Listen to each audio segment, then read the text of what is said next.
Hello everyone! I'm Roan Celis Capistrano of 1 Million Club. Kung bago ka pa lang sa channel ko, make sure to subscribe and hit the notification bell para lagi kang updated. So sabi dito, healthcare protection, protect our health and wealth. So pag pala meron tayong healthcare, naiiwasan din nating mabankrupt. No? Kasi marami na rin pong naubos ang kanilang ipon sa isang sakit. No? So, meron po tinatawag na short-term and long-term care. So, dito ko lang po nalaman sa IMG na may long-term care pala. No? Ito yung enough healthcare fund if you live too long. So, kailan po ba tayo nagkakasakit? Bata o matanda?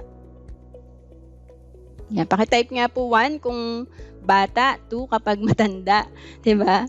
So, syempre, usually po, no, pag 50 plus, 60 plus, diyan po lumalabas talaga yung sakit natin. Kaya importante po, no, meron po tayong long-term care din.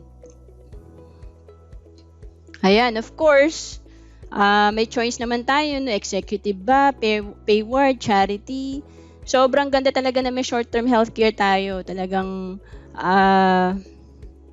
nakaka-access tayo sa mga executive na room, 'di ba? Pero paano pagka nag-retire na tayo or nag-resign na tayo? Syempre, magkakaroon pa rin tayo na access sa premium healthcare kung meron tayong long-term care. Okay? So yan din po yung sinimulan ko noong 2012. So sabi nga, what is more important, memorial or healthcare? No? So, yung iba kasi sasabihin sa atin, may memorial na ako, or tayo mismo, di ba? Meron na akong memorial, di ba? Sabi, pag wala ka daw healthcare, pero may memorial ka, diretso ka sa hukay. Di ba? So, joke lang po yun, no? So, syempre, importante po may healthcare pa rin tayo. Investment din po ang healthcare. And, para may idea lang po tayo, ano ba pinagkaiba ng short-term healthcare sa long-term healthcare? Di ba? Ang short-term healthcare, pwedeng mawala yan. Kasi kapag naging sakitin ka, pwedeng hindi na i-renew, no? If with high claims. Pero ang long-term healthcare, 7 years lang po yan babayaran. Tapos, pwede po yan, no? Guaranteed po yan, nare-renew po yan every year, no? Tapos sa short-term healthcare, syempre, pagka hindi ka nagkakasakit, goodbye na sa premium, no? Walang interest yung binabayad natin. Pero sa long-term healthcare po, all unused health fund accumulates with interest. So, ang ganda, di ba? Nag-iipon ka na, may interest pa yung hindi mo nagagamit na pondo. May healthcare ka pa.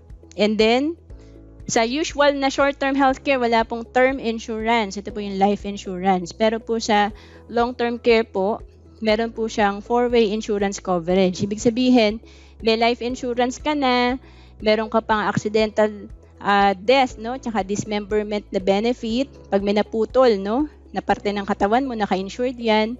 And then, may waiver din po. Ibig sabihin, kung 7 years to pay, tapos may nangyari sa'yo on the first year na nagbabayad ka, mawi-waive na po yung balance. Kung sakaling may mangyari sa'yo, matatransfer po sa beneficiary ng fully paid yung iyong plan. Or na-disable ka. Kasi pwedeng totally, permanently na-disable ka, wala ka ng pambayad, no, sa healthcare mo.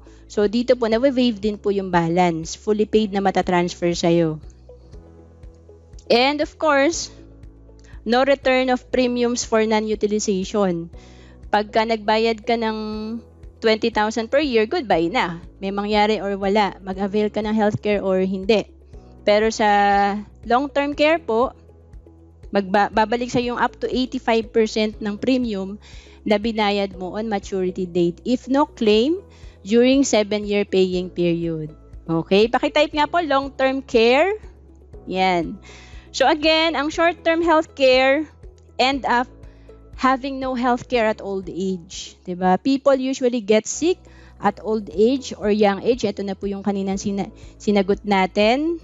Of course, kailangan natin ng long-term healthcare kasi this will ensure you having enough healthcare at old age.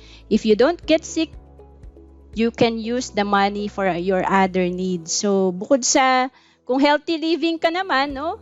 Hindi ka naman nagkakasakit, at again, yung fund mo, pwedeng maging investment mo, 'di ba? Yan yung isa sa mga pwedeng maging retirement fund mo. Okay? So, bakit marami nag-i-invest sa long-term care? Kasi kung i-compare po natin, no, halimbawa, nagsisave ka sa bank in 20 years, no, kailangan mag-save ka ng 60,000 per year for 20 years para ma-hit mo yung 1.2 million. Sa mutual fund naman, na kumikita ng sabihin na natin 12% per year, 1,200 per month ang kailangan mong ipunin for 20 years to get the 1.2 million. Sa long-term care po, ito po yung kinuha kong plan. Almost 60,000 per year. For 7 years ka lang magbabayad. And then after 20 years, ang projection yan, no, 1.6 billion. Yan. So, 1.2 million, no? 1.2 million to.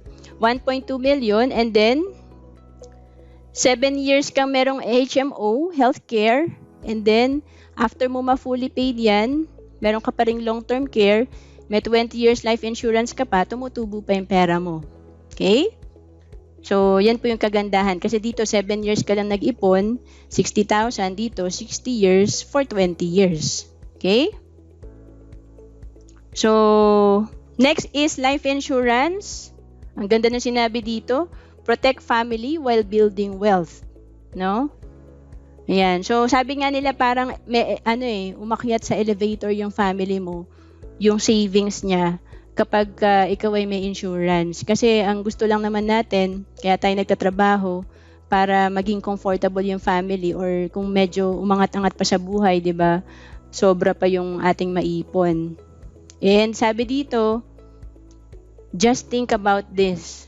You work hard because you love your family and you have big dreams for them. So, yung iba nga po, di ba, OFW pa. Kanina may nakita ko, Malaysia, Hong Kong, di ba? What will happen to your dreams for them if something will happen to you? Di ba? So, life insurance, in case you can't be there to catch them, you are sure you have a safety net. No? Kung nawala sa picture yung breadwinner, may kalso.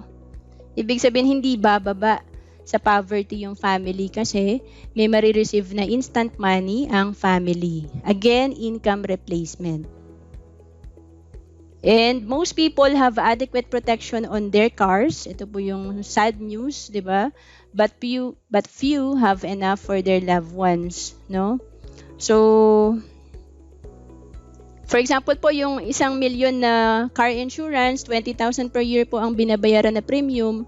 Pero alam mo ba na yung 1 million na worth na life insurance for the breadwinner, 7,400 per year lang yung premium niyan. Kung halimbawa, ang assumption natin, age 35 ka, no?